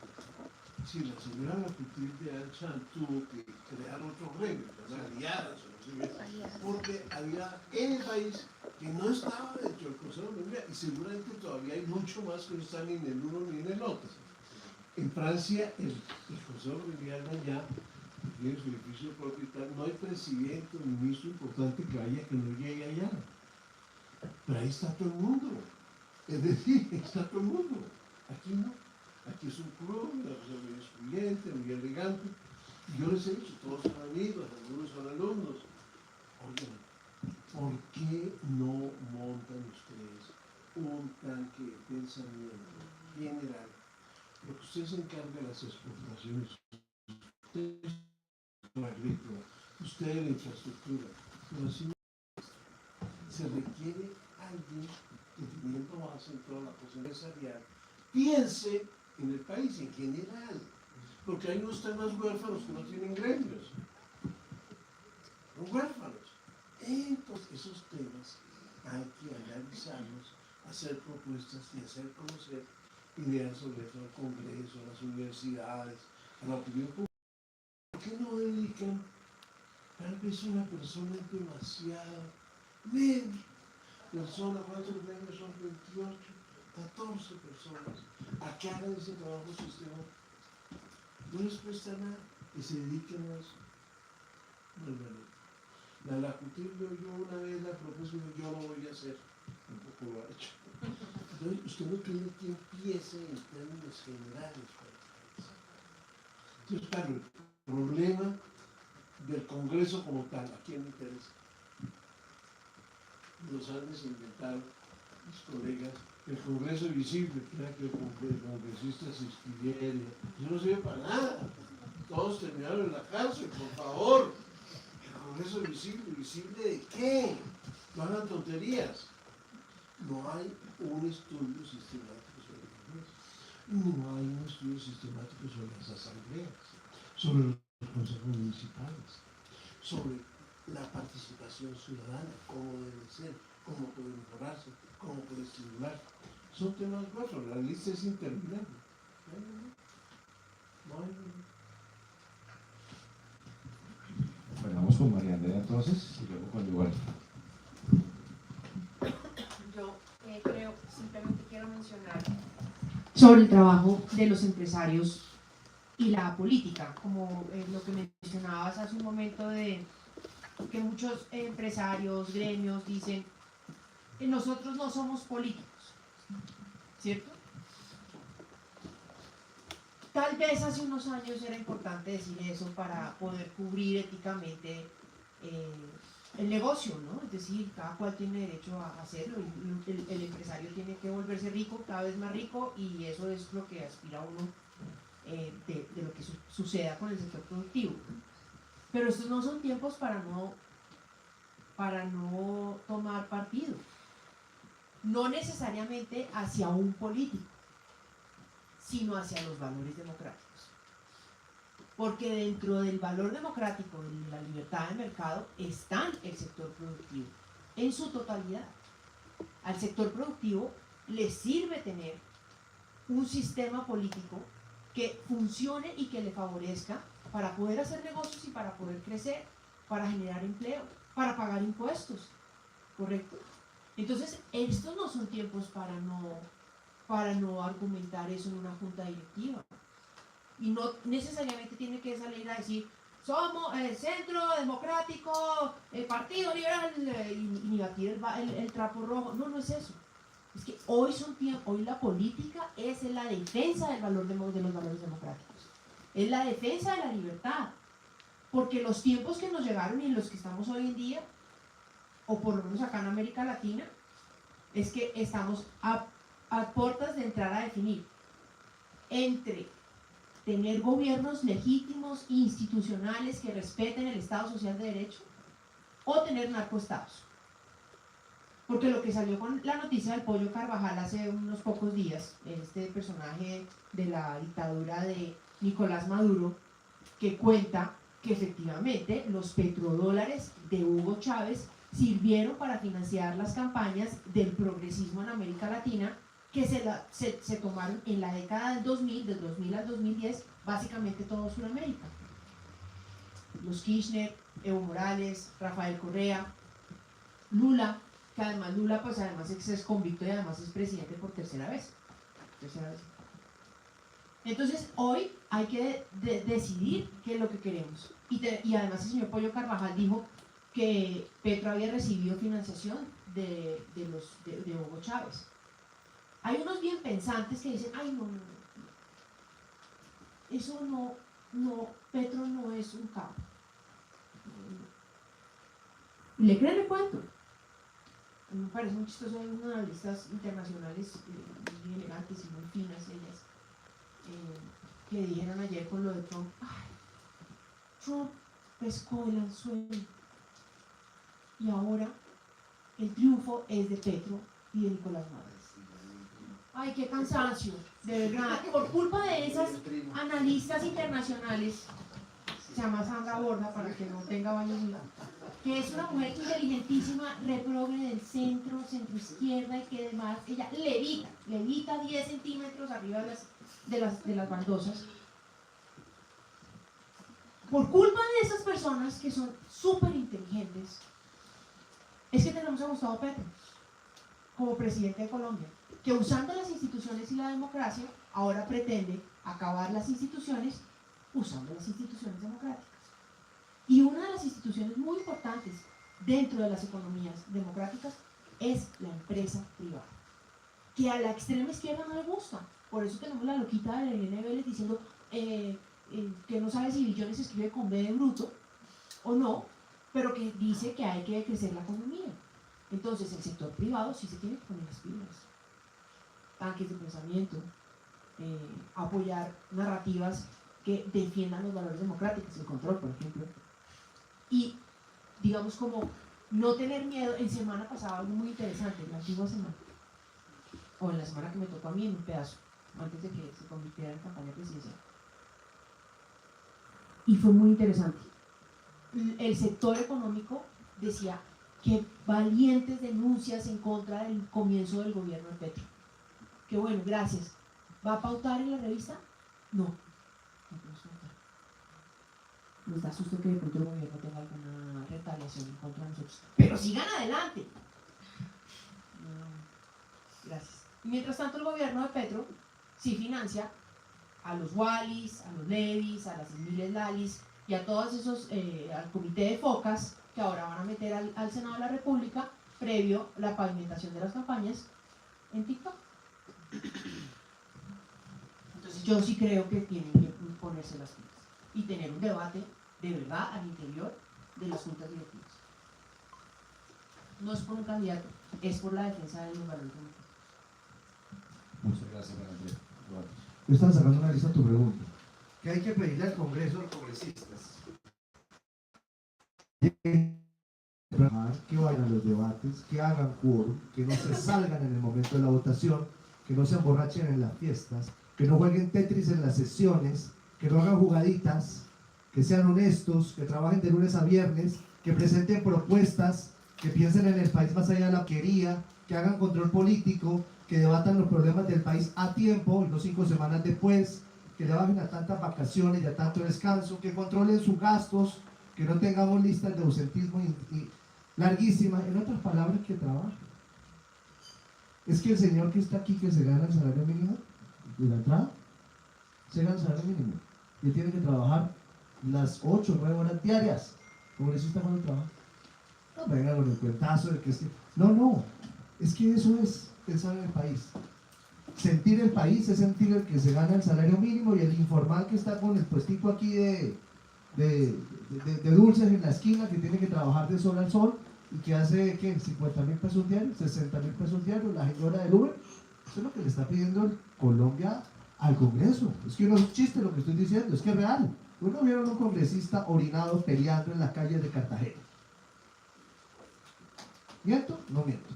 Bueno, entonces eso es lo que los colombianos le piden al Congreso y deberían pensar a la hora de votar.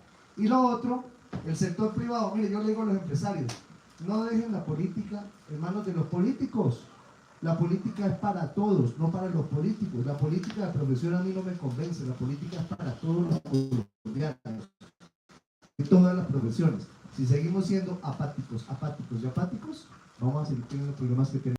No lo digo solamente por Petro, porque Petro es un asunto nuevo que lleva 3 años. Lo digo por la guerrilla que lleva ¿cuántos años? 80 años. El narcotráfico que no hemos podido superar. La pobreza que no hemos podido superar, porque tenemos en La Guajira y en el Chocó la pobreza más grande que la subsahariana. Debería dar vergüenza que en Yopal no haya todavía un acueducto. Debería dar vergüenza que solo hay una vía al llano que se cayó, que necesitamos 1.3 billones y que no hay plata para recuperarla. Debería dar vergüenza que en Cartagena no tengamos un aeropuerto digno. Debería dar vergüenza que Medellín tenga aeropuertucho que tienen allá. Que para Medellín debería tener un aeropuerto berraco. Debería haber vergüenza que no tengamos en Bogotá metro. Ahí le dejo. Yo creo que la política no hay que dejársela a los políticos. La política debe ser para el ciudadano que realmente piensa en el país y sienta en el país. Punto. Bueno, muchas gracias. Bueno, creo que, no sé si tenemos alguna última pregunta. Bueno, que tenemos una, vamos a hacer la última. Nada más quiero resaltar parte de tu pregunta. Creo que lo más importante es haber podido dar un poquitico de conciencia, digamos, a través de las personas que están presentes, especialmente a quienes nos ven a través de las reproducciones y los que nos ven en directo a través de los medios, que la elección del Congreso no es un asunto menor hoy. Creo que no hay un momento más extraordinario, según lo que los panelistas nos han hecho ver, en la situación en la que estamos. Entonces, buscar esos valores éticos, que no prontuario, que realmente quieran ir a trabajar, a hacer lo que esperamos de ellos, no vayan a trabajar para ellos, sino por la gente. Entonces, eso es un poquitico lo que queríamos hacer hoy, creo que hemos logrado y quiero agradecerles por esta oportunidad. Vamos con tu pregunta y con eso cerramos. Buenos días, yo tengo una pregunta muy corta y es, estoy absolutamente de acuerdo con todo lo que han dicho. Siento que uno de los problemas más grandes que hemos tenido en este Congreso, como lo decían al inicio, es la falta de preparación de los congresistas y lo demuestran cada día con las decisiones y discusiones que se dan. Mi pregunta es, ¿ustedes creen que con el fin de evitar este tipo de situaciones y que llegue al Congreso gente que realmente esté preparada para poder abordar los temas que el país necesita, sería necesaria una reforma constitucional en cuanto a los requisitos para ser congresistas, teniendo en cuenta que hoy pues, es ser ciudadano colombiano y tener una edad mínima de edad? ¿Ustedes creen que sería procedente una reforma en este sentido sin que se afecten los valores democráticos, teniendo en cuenta que los congresistas son representantes del pueblo?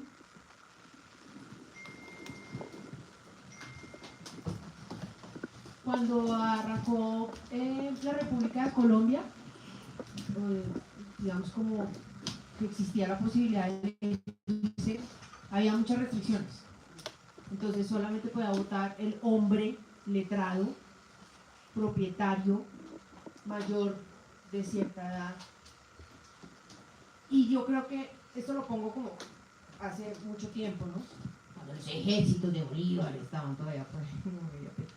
Pero lograr tener acceso a que muchas personas puedan ser elegidas y representar al pueblo, los intereses de sus comunidades, de sus regiones, creo que es algo que no se debería perder. Si bien uno quisiera tener gente muy preparada, ilustrada, impecable, creo que yo no estaría tan hincha de esa opción, pero sí lo que creo que debería, o como el twist de eso, es lo que ha mencionado Giovanni, digamos, como en toda su conversación, y es la importancia de eliminar la apatía en la ciudadanía, para que la ciudadanía sea más exigente, para que la ciudadanía sea más precavida, pero sobre todo más responsable a la hora de elegir. Yo creo que es más la responsabilidad del deber ciudadano que de los que están allá, porque es muy fácil hacerla de Petro. Es culpa de usted, es culpa de usted, es culpa de usted, qué bestialidad, no sé qué, todos son brutos, todos son corruptos. Sí, pero, compadre, tú lo elegiste. Por eso tenemos a Roy donde está. Por eso tenemos a Armando Benedetti donde está. Por eso tenemos a Gustavo Petro donde está. Por eso tenemos a la señora Carolina Crisis Explícita Corcho, aspirando a la presidencia de la República después de haber dicho y anunciado que iba a destruir el sistema de salud, como en efecto lo lograron. Yo creo que es una responsabilidad ciudadana, porque eso inmediatamente nos puede llevar a que haya, mira te cuento, yo hace muchos años fui edil de Usaquén, cuando estaba todavía en la universidad, estudiaba economía, estudiaba historia, y me dio, sin tener familiares políticos ni nada, sino de que amo este país, desde siempre lo he amado, por algún motivo que a veces digo, pero ¿por qué es que me pasa esto? Y me lancé a ir y me puse a hacer campaña política en las iglesias, en los paraderos, cuando en ese momento se estaba poniendo de moda repartir volantes en las universidades. Bueno, quedé ahí. Entonces tuve la fortuna de poder estudiar al mismo tiempo 2 carreras en los Andes y de ser el Indusaquero. Y me quise lanzar entonces al consejo, porque dije, yo quiero ser concejal. Me ha ido fantásticamente, siento que lo he hecho bien, he trabajado, quiero seguir trabajando ahora, quiero trabajar por Bogotá. Porque no tenía 25 años.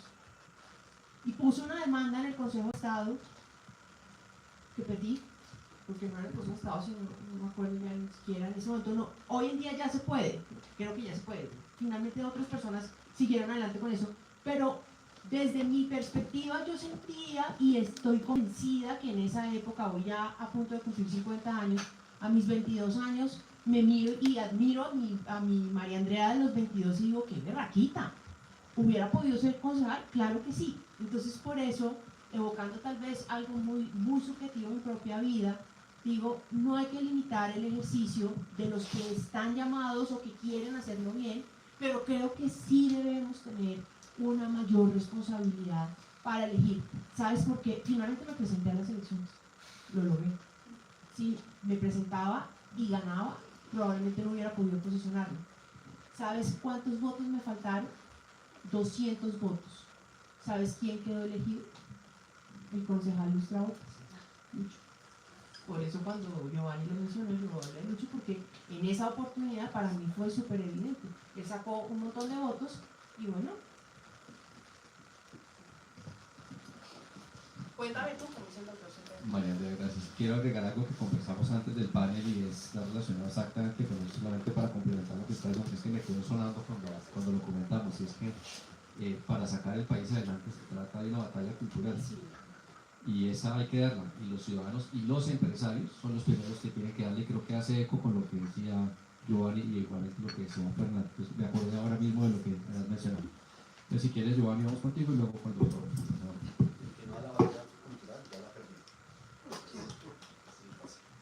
De acuerdo. La respuesta, no es posible, imposible. Colombia, con esa desescolarización que tiene, con ese escaso acceso a la educación que tiene en las regiones, hace imposible, si una persona me corrige, que uno exija cierta preparación para llegar al Congreso, porque es una democracia, ya son las reglas de la democracia, y así funciona la democracia, no hay nada que hacer. ¿Y cuál es la solución? Yo pienso que en la vida, eso es percepción mía, se divide entre las personas apáticas, las inteligentes y las astutas. Las apáticas, las inteligentes y las astutas. El hombre inteligente no necesita ser astuto. El astuto es astuto porque necesita sobrevivir. Yo creo que en cada sociedad, en cada región, en cada lugar del país hay gente inteligente. Así no tenga preparación. Hay gente inteligente que conoce las necesidades de su región, que conoce sus problemas y que al conocerlas puede proyectar una solución porque las conoce. Aquí lo que hay que hacer es un gran esfuerzo nacional para encontrarlos, financiarlos y llevarlos. En Alemania lo hacen, hay un fondo de financiación de la política. En Europa existe, en los grandes países existe. Colombia, lo que dice el profe, tiene que salir de ese ostracismo, de esos 3 pasos atrás en los que vamos y dar un paso adelante para buscar a esas personas.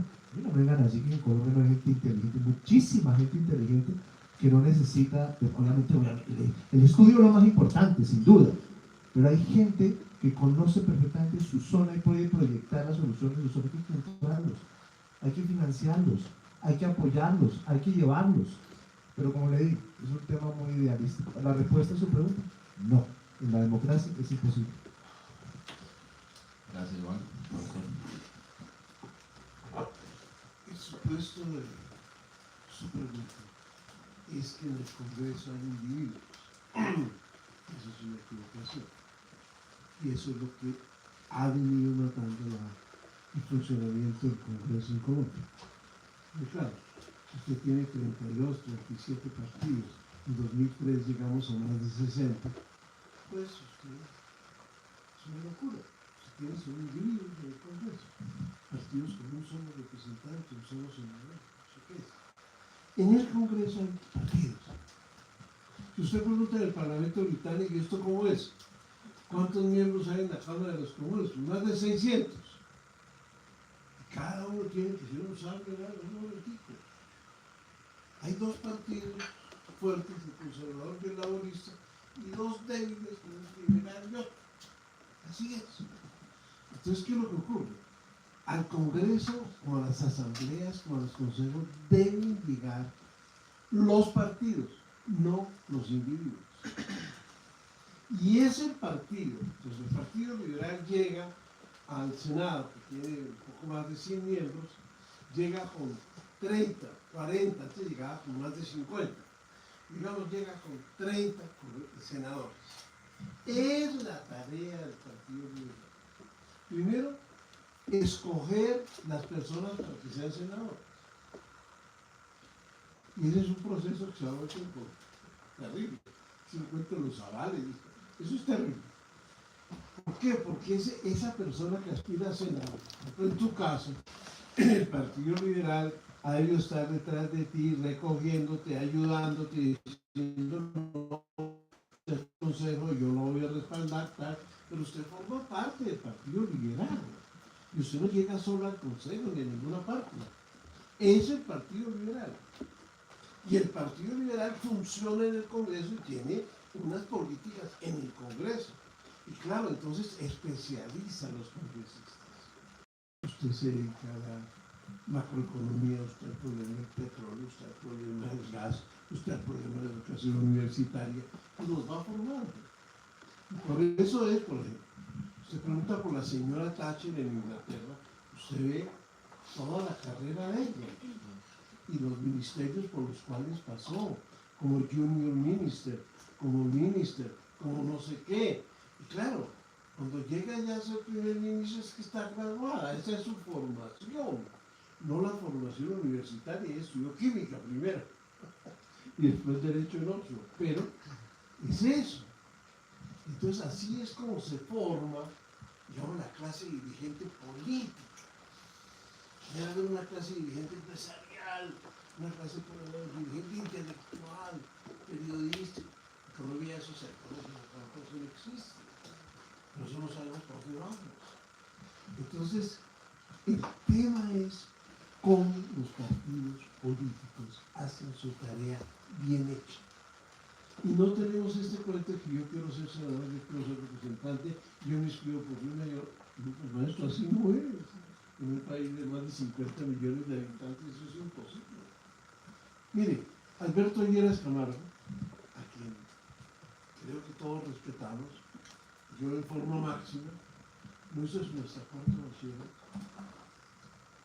Pero difícil de haber conseguido un político más serio, más honrado, más austero, más visionario que esta cuarta bachillerato. Y así pues me puedo nombrar otro. De manera que yo viniendo de la universidad, no es que tenga una confianza absoluta en el PhD, sino más. No. Entonces yo creo más en esto otro, ¿no? En construir lo que llamo desarrollo político, en construir a los políticos desde abajo. Por eso digo, ¿dónde está la organización política de juventudes? En el Partido Liberal o en el Conservador. Y de ahí usted va, digamos, cuando yo estudiaba en la Facultad de Derecho, eso ya estaba en la Nacional, ya sabía uno que estaba Fabito Lozano, Rodrigo Marín, el uno, el otro, Crispín Villazón, ya en las juventudes liberales. Y de ahí saltaba al Consejo, y de ahí a la Cámara, y de ahí al Senado. Era eso. Pero eso se acabó. Se acabó, los partidos no hacen la tarea. No hay formación sistemática de los políticos, que además hay que formarlos no solamente en conocer un tema, sino en cómo actuar, cómo dirigirse a la ciudadanía, cómo encontrarse con la ciudadanía, cómo hacer compromisos con los otros políticos, con los otros partidos. Es una formación muy compleja, la de un político, de verdad, por la que tenía Turbay. Y Turbay no era ni máster, ni doctor, ni nada. Decían que era un ignorante. Nadie en el mundo manejó mejor que Turbay el secuestro de los diplomáticos en la Embajada de la República Dominicana. Cuando hubo un secuestro similar en Londres, y murió todo el mundo. Lo hicieron pésimo. Turbay daba de su propia mano las instrucciones y eso se manejó magistralmente. Es un modelo así, un modelo. Cuando Fujimori lo manejó en la embajada del Japón en Lima, bueno, eso le costó a la presidencia de Fujimori como normal. Desfiló entre los cadáveres, salió por Lima saludando a la gente, feliz porque había liberado los secuestrados, pero había muertos. Eso con muertos no sale, ni celebrando. De manera que el hacer un político, mira, ni siquiera enseñando ciencia política, se lo digo, mire, yo fundé el primer departamento, no, eso no se hace así.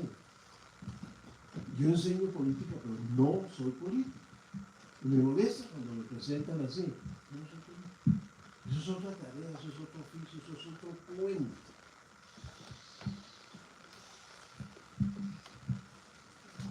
Fernando, mil gracias. Bueno, quiero agradecer, por supuesto, a todos los asistentes que nos acompañan hoy, a la Cámara Británica, a todo su personal que hizo posible que estuviéramos hoy aquí en este evento.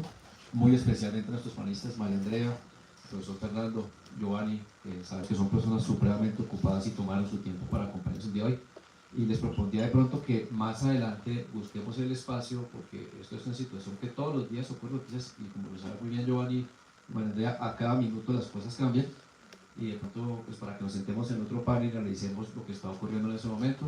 Por el momento, pues invitarnos a reflexionar lo que hemos escuchado en el día de hoy, la importancia nuevamente de las elecciones a Congreso en el caso de Colombia, que son fundamentales para que todos estos temas que mencionaron los panelistas pues lleguen a buen fin. Muchísimas gracias y buen día para todos. Muchas gracias.